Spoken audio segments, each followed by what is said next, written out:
Tubuhku masih gemetaran. Bayang-bayang kecelakaan mengerikan yang terjadi di depan mataku masih saja menguasai pikiranku. Sabar, Rima. Ini semua salahku, Tika. Mamamu sayang banget sama kamu, Rima. Dia rela berkorban apapun demi kamu. Tika menahan tubuhku karena aku memaksa masuk ke ruang ICU. Dia membawaku duduk dan terus menguatkanku. Kecelakaan yang menimpa mama membuatnya harus dirawat intensif selama beberapa hari. Tidak begitu banyak pasien yang ada di rumah sakit Kesdam ini. Rima, jangan sedih ya. Pelaku tabrak larinya udah ditangkap kok. Aku sedikit lega mendengar perkataan Tika. Aku tinggal sebentar ya, biar aku yang urusin administrasinya. Sudah hampir jam 1 malam, Mama pun sudah dipindahkan ke ruang rawat inap. Aku memilih untuk tetap terjaga agar ketika Mama terbangun atau membutuhkan sesuatu, aku bisa dengan sigap melayaninya. Suasana pengap di kamar ini membuatku merasa sangat tidak nyaman. Aku memilih keluar dan duduk di bangku panjang tepat di depan pintu.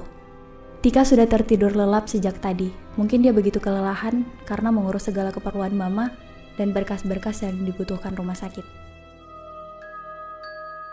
Hening, tak terdengar suara apapun. Bahkan anehnya, aku tidak melihat satupun perawat yang terjaga untuk ukuran rumah sakit yang sebesar ini. Aku masih menikmati keheningan malam bersama gawai yang sedari tadi aku mainkan.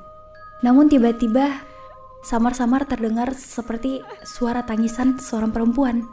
Aku pun bangkit dan berjalan perlahan di lorong rumah sakit yang teramat sepi. Sepanjang jalan terlihat banyak sekali kamar inap yang kosong. Mungkin hanya kamar Mama dan kamar paling ujung yang terlihat lampunya menyala. Semakin aku mendekati kamar paling ujung, semakin bertambah keras pula suara tangisan yang aku dengar. Langkah kakiku terhenti tepat di depan pintu kamar itu. Pandanganku menyelinap masuk melalui celah kaca jendela yang sedikit terbuka. Di situ, nampak seorang perempuan sedang duduk bersandar dengan kepala tertunduk. Aku menarik kembali pandanganku dan berpikir sejenak, apa mungkin dia itu... sudahlah. Aku kembali mengintip lewat celah jendela itu untuk yang kedua kalinya. Astaga! Aku terkejut saat matanya dan mataku bertemu pandang. Dengan langkah terhuyung, aku kembali ke kamar. Jantungku berdebar kencang. Aku benar-benar sangat terkejut. Sejenak aku mengambil nafas dan berusaha berpikir positif. Perlahan jemariku menyingkap tirai jendela dengan amat hati-hati. Ketakutanku malah menimbulkan rasa penasaran. Loh, kok perempuan itu malah duduk di luar kamar? Sudah selarut ini dan dia malah duduk di luar sendirian. Bahkan tidak ada satu orang pun yang menjaganya. Tika bangun. Tika bangun. Aku berbisik di telinganya dan sedikit memberi guncangan pada tubuhnya. Dia hanya menggeliat kecil. Aku kembali mencoba membangunkannya, namun upaya keduaku tetap saja gagal. Akhirnya aku memberanikan diri untuk menghampiri perempuan itu sendirian. Permisi, ucapku sambil perlahan mengambil posisi duduk di sebelahnya. Wanita itu sama sekali tidak meresponku. Pakaian rumah sakit yang dikenakannya pun terlihat begitu lusuh. Tubuhnya juga sangat pucat. Dia bahkan tidak menggunakan infus di tangannya. Setelah beberapa saat, akhirnya suaranya memecah keheningan. Kenapa tidak tidur? Ini kan sudah larut. Perempuan itu berbicara dengan nada datar.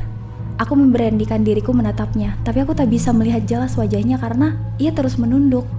Kau tahu, kecelakaan yang baru saja menimpaku membuat aku kehilangan wajah cantik yang begitu aku dambakan. Aku bahkan putus asa hingga berpikir untuk mengakhiri hidupku. Dia tiba-tiba mengangkat wajahnya dan menatapku dengan tajam. Terlihat jelas jahitan yang masih basah di pipi kanannya. Pasti dia melepas paksa perban di wajahnya. Refleks, aku langsung mengalihkan pandanganku dari wajahnya. Sekarang, aku sudah tidak cantik lagi.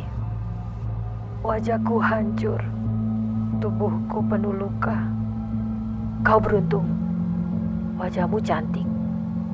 Dan tubuhmu pasti sangat mulus. Dia kembali menatap wajahku. Kau masih terlihat begitu cantik. Jangan menyerah. Semua bekas luka itu pasti akan hilang. Aku mencoba meyakinkannya meski nampaknya sia-sia. Kau bohong. Dia menatapku sejenak lalu dengan cepat berlari ke arah balkon rumah sakit. Tanpa berpikir panjang, aku langsung mengikutinya. Jangan loncat. Hidupmu benar-benar akan sia-sia jika diakhiri seperti ini. Aku mencoba menahan niatnya untuk melompat dari lantai 5 rumah sakit. Aku tidak bisa membayangkan jika dia benar-benar nekat melompat ke bawah. Aku melangkah perlahan sambil menjulurkan tanganku padanya. Namun dia malah mundur perlahan menjauhiku, mendekati pinggiran balkon. Tolong jangan. Aku mempercepat langkahku dan berhasil menggapai tangannya. Lepaskan aku. Untuk apa kau selamatkan aku? Tangan kanannya terus berusaha melepaskan cengkeramanku. Aku tidak akan melepaskanmu. Kami saling tarik-menarik. Kalau begitu, mari kita mati bersama. Ucapannya membuat aku syok dan segera melepaskan cengkeramanku. Tanpa aku sadari, hal itu membuat tubuhnya terhempas ke belakang. Aku mencoba kembali meraih tangannya namun tidak berhasil. Secepatnya aku berlari ke bawah. Dengan langkah gemetar aku berjalan mendekatinya. Lelehan darah yang bercucuran dari kepalanya mengalir begitu deras. Kedua matanya tetap terbuka seolah mengutukku. Untuk kedua kalinya aku melihat kejadian mengenaskan yang disebabkan olehku. Kini aku ingat dia adalah perempuan yang turut menjadi korban kecelakaan siang tadi. Wajah cantiknya berlumuran darah karena terkena benturan badan jalan. Tidak seorang pun berani menolongnya karena mereka mengira perempuan itu sudah tidak lagi bernyawa. Kini dia benar-benar tidak bernyawa lagi.